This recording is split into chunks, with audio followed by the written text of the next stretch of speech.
Et sors. Prends. Voilà, sors. Pralognan accueille Surya Bonaly depuis 1992. Dans ce village de la Vanoise, tout est mis à disposition pour que la championne poursuive son entraînement physique et technique sur et hors de la glace. Attention à la flèche, ça marche dessus. Hein. Ouais, ça. Voilà, comme ceci. Allez, 1, 2, 3, on y va. Surya, viens ici. Chaque fois que tu fais fouetter, tendu le genou, pas rester comme ça. Tendu. Conseillé par sa mère, aidé par Natacha Dabadi pour la chorégraphie, entouré par ses 4 chiens, dont le dernier a mené des États-Unis un chien des Pyrénées, c'est dans cette atmosphère studieuse et décontractée que la Française a passé tout son été.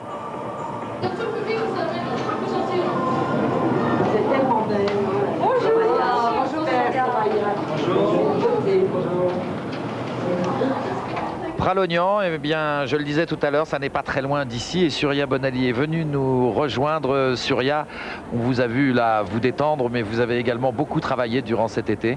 Bien, c'est vrai que depuis que je suis rentrée des États-Unis le 20 juillet, j'ai travaillé vraiment très intensivement, quoi. Et puis en plus, j'ai eu des galas, donc c'est vrai que je ne me suis pas arrêtée du tout, quoi. Alors Surya, vous savez que cette année sur TF1, on va suivre une compétition très importante, un circuit de longue haleine avec une étape aux États-Unis, au Canada, au Japon, en France et puis en Allemagne. Et ainsi qu'une grande finale à Paris, Bercy, au Palais Omnisport de Bercy. Et tout cela sous l'impulsion du président Goual, président de la Fédération française, et du président de la Fédération internationale, monsieur Ottavio Cinquenta, qui ont mis sur pied ce circuit. Est-ce que vous pensez que c'est une bonne chose? Vous allez être classé au fur et à mesure des compétitions? Je trouve que c'est bien, c'est vrai que le patinage évolue, c'est super, mais c'est vrai qu'ils auraient peut-être dû le faire un peu plus tôt, parce que c'est vrai que depuis le temps que je gagne des compétitions et tout ça, c'est vrai que peut-être j'aurais pu déjà gagner plusieurs des Coupes du Monde. Mais bon, on verra, quoi. C'est vrai, Surya, vous aviez l'habitude de dire que s'il y avait une Coupe du Monde, vous pourriez la gagner. Alors justement, est-ce qu'en cas de victoire lors de la finale au mois de février, est-ce qu'une victoire, à vos yeux, aurait le même poids qu'un titre mondial? Ça dépend, si moi personnellement j'ai fait mon travail autant qu'un championnat du monde, je dirais oui.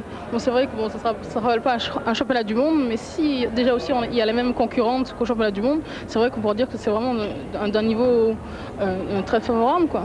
Oui, seuls les 6 meilleurs à l'issue des 5 premières compétitions se réuniront pour la finale. Alors quel va être votre programme de compétition et d'entraînement jusqu'au Skate America fin octobre à Détroit? Bien là, dans 5 jours, je pars aux États-Unis pour m'entraîner à Los Angeles. Et puis après, bon, je vais rejoindre une tournée au Canada avec Elvis Soiko. Et après, je reviens en France ici pour quelques jours et je repars aux États-Unis pour me préparer pour les championnats aux États-Unis. En tous les cas, cette grande compétition, on la suivra bien entendu sur TF1, Surya. On va vous suivre tout au long de cette saison. Voilà, nous allons commencer maintenant ce Grand Prix de Saint-Gervais avec les garçons, les hommes. Mais avant toute chose, nous allons faire connaissance avec un jeune patineur qu'il faudra suivre également attentivement. C'est un Français. Il s'appelle Stanik Jannet. Stanik Jannet du club de Champigny-sur-Marne. 18 ans, champion de France junior 94. Actuellement 3e à l'issue du programme court du Grand Prix de Saint-Gervais.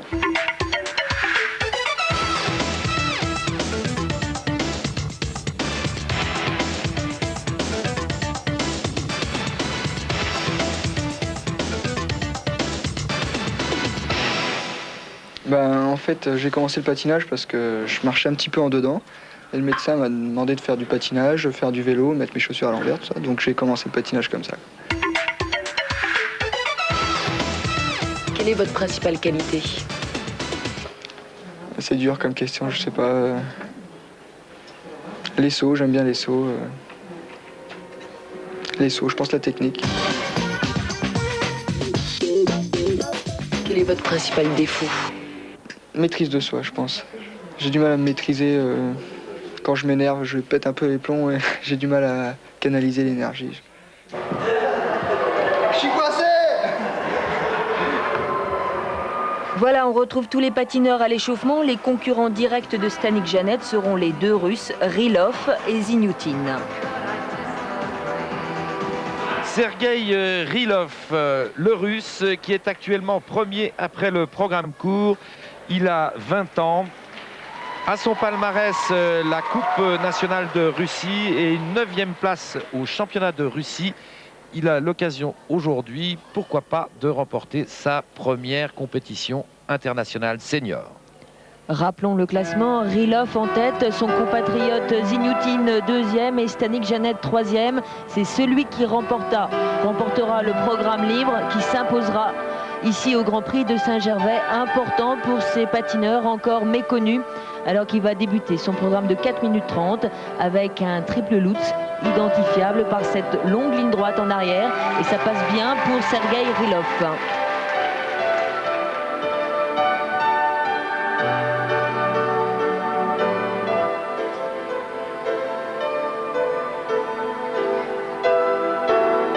Deuxième tentative de triple ici, le triple salto enchaîné en combinaison, triple boucle piqué.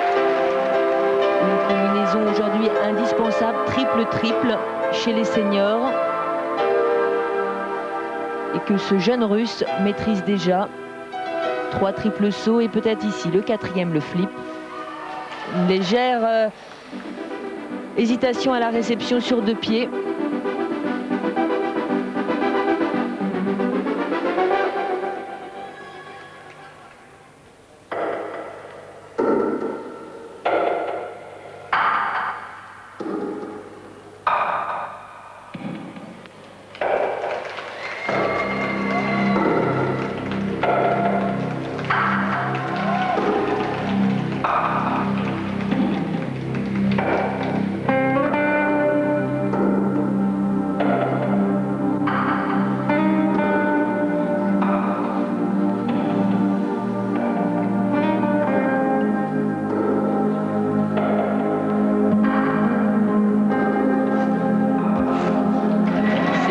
Vraisemblablement la place pour le triple axel,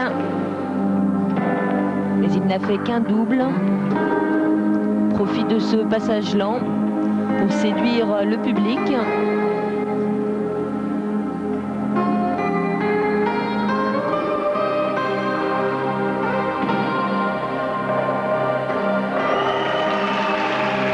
Un 4e triple saut, le triple boucle, que l'on réalise souvent dans le passage lent. Un saut de quart, impulsion pied droit, réception pied droit.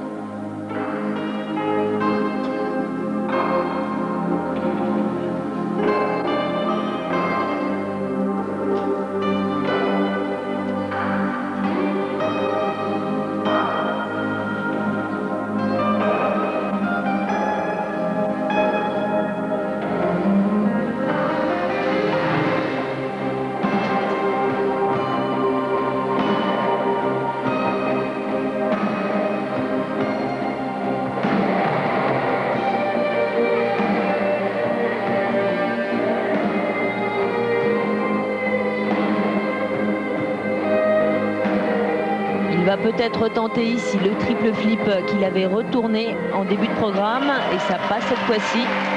Une réception toujours un petit peu vers l'avant, mais elle était sur un pied, c'est ce qui compte pour les 7 juges.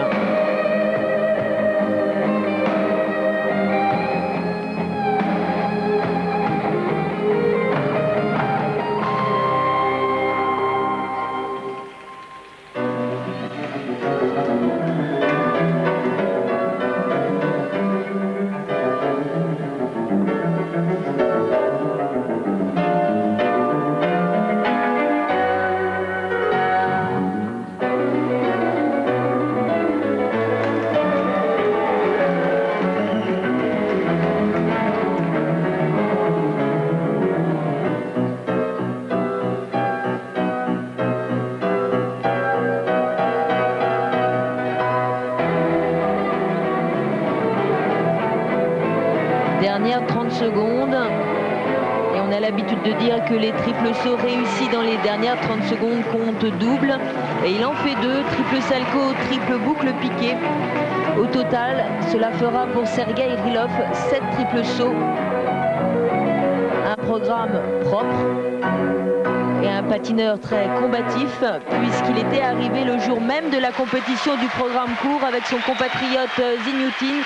Cela ne l'avait pas empêché de prendre la tête de la compétition. Assurément, l'équipe russe a ici derrière Kulik et Urmanov un jeune patineur qui pourra peut-être prétendre dès l'année prochaine à une place parmi les meilleurs Européens.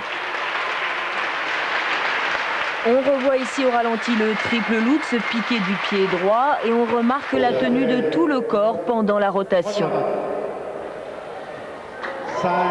Les notes techniques avec un juge russe, bien sûr, qui a poussé à 5-6. Alors que les notes de présentation sont un petit peu plus homogènes, 5-0 pour le Sud-Africain.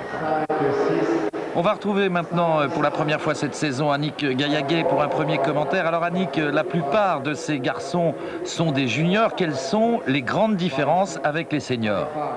Les grandes différences, c'est avant toute chose l'inexpérience. Ces patineurs sont tous des juniors et cela veut dire une technique encore fragile, des nerfs pas encore bien entraînés à la haute compétition et surtout pour la première fois une compétition senior, c'est-à-dire des programmes plus longs, 30 secondes de plus. Et ça, c'est un petit peu difficile à assumer. Les sauts, est-ce que cela change beaucoup? Les difficultés sont plus nombreuses, plus importantes? Oui, la plupart de ces patineurs sont appelés à faire les championnats du monde junior dans 3 mois, donc ils ont des programmes consistants. Ils ont des difficultés aussi importantes que les seniors, alors il va falloir surveiller le fameux triple axel pour les garçons et le fameux triple Lutz pour les filles.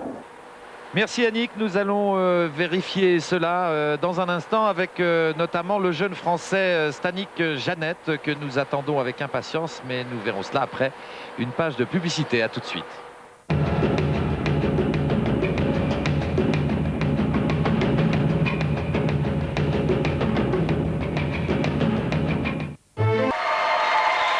Igor Zinyutin de la Russie, deuxième après le programme court, il a 21 ans. Sa meilleure performance en championnat de Russie senior, eh bien, il n'en a disputé qu'un. C'était cette année, il a terminé 6e.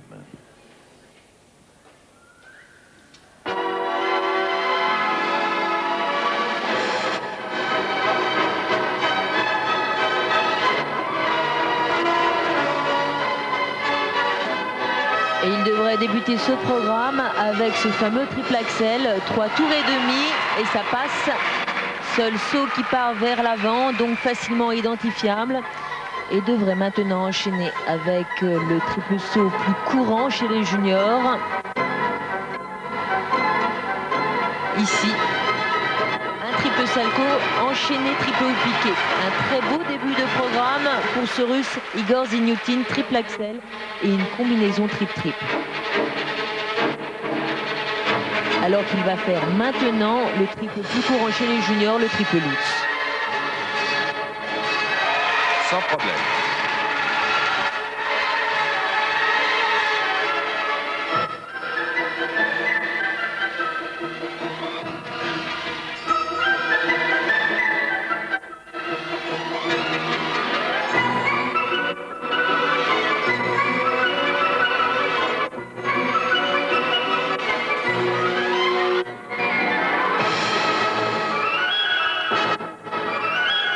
C'est un début de programme identique à ceux qui jouent à un titre européen, voire mondial. Il manque bien sûr